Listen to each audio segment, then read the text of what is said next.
नमस्कार। नमस्कार नमस्कार। तपाईँ यहाँ आउनुको कारण के हो? हेर्नु, मैले यहाँ कोसिक हस्पिटलमा आउनको मुख्य कारण भनेको म आफ्नो मम्मीलाई लिएर यो हस्पिटलमा वीरगञ्जबाट, मेरो घर चाहिँ जिल्ला पर्सागढी नगरपालिका वीरगञ्जबाट 20 किलोमिटर टाढा छ। मैले 2-3 महिनादेखि वीरगञ्जमा राखेर उहाँलाई इलाज गराएँ, त्यहाँ कन्ट्रोल भएन। मैले डाक्टर सन्तोषसँग सम्पर्क गरेँ। डाक्टर सन्तोषले मलाई किडनी पनि, उहाँको किडनी समस्या छ, चिन्नी छ, ग्यान ब्लडरमा उहाँको पित्त थैलीमा मल्टिपल पित्त थैलीमा पथरी भएको थियो। अब त्यो पथरी भनेको यति एकातर्फ उहाँको क्रेटाइन बढिरहेछ, अर्कोतर्फ चिनी बढिरहेछ। यो अब यो दिन प्रतिदिन, अब 2 महिना पहिले मैले नारायणी हस्पिटलमा गराएँ, 15 mm को पथरी थियो। यहाँ गराउँदाखेरि 21 mm को भयो।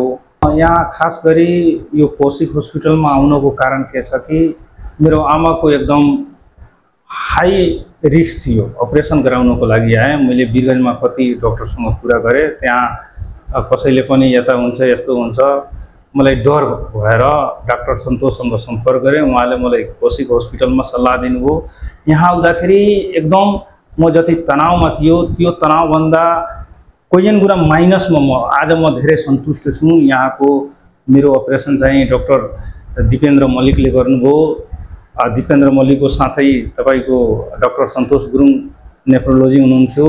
एकदम आज म घर गइरहेछु, खुसीले घर गइरहेछु। यो हस्पिटल एकदम मेरो आमाको लागि, मेरो परिवारको लागि एउटा वरदानको रूपमा आएको छ।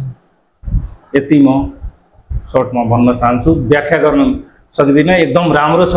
जति पैसा भन्यो त्यतिकै पैसामा यहाँ चाहिँ यो मेरो उपचार भएको छ। अरूको लागि पनि तपाईँ यस्तो समस्या भयो भने आउनको लागि भन्नुहुन्छ? हेर्नु, म चाहिँ पेसाले शिक्षक। म सबैजनालाई म जहाँ पढाउँछु, मेरो घर छ, म त्यहाँ गएर पनि म यहाँ आउनको लागि कम पैसामा राम्रोभन्दा राम्रो इलाज यहाँ कोसिक हस्पिटलले दिएको छ। यहाँको व्यवस्थापन राम्रो मलाई लाग्यो। त्यस्तै गरी यहाँको सरसफाइ, सबभन्दा सरसफाइ पनि यहाँ छ र अन्य डाक्टर साथीहरू हुनुहुन्छ, स्टाफहरू हुनुहुन्छ, एकदम मिलनसार।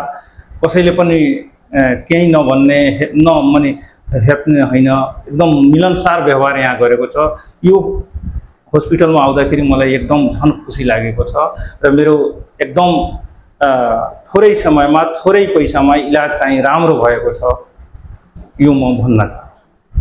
अनि अरूलाई यस्तो समस्या भने आउनको लागि सल्लाह दिनुहुन्छ? एकदम एकदम। म सबभन्दा पहिला सल्लाह कसैले दिनुको कारण आफै पहिले म यहाँ छु, आएको छु, मेरो राम्रो भएको छ। म त आफन्तलाई, साथीभाइहरूलाई म यो हस्पिटलले राम्रो काम गर्छ, यहाँ क्वालिफाइड डक्टरहरू रहेको छ भन्न म चाहन्छु। आमाको यहाँबाट स्वास्थ्य लाभ होस् र भविष्यमा उहाँ स्वस्थ रहिरहनुहोस्, यो कामना चाहिँ तपाईँलाई म धन्यवाद दिन चाहन्छु। ल, धन्यवाद छ तपाईँले पनि र तपाईँ हस्पिटलको फ्यामिलीलाई, परिवारलाई मेरो तर्फबाट मुरी धन्यवाद छ।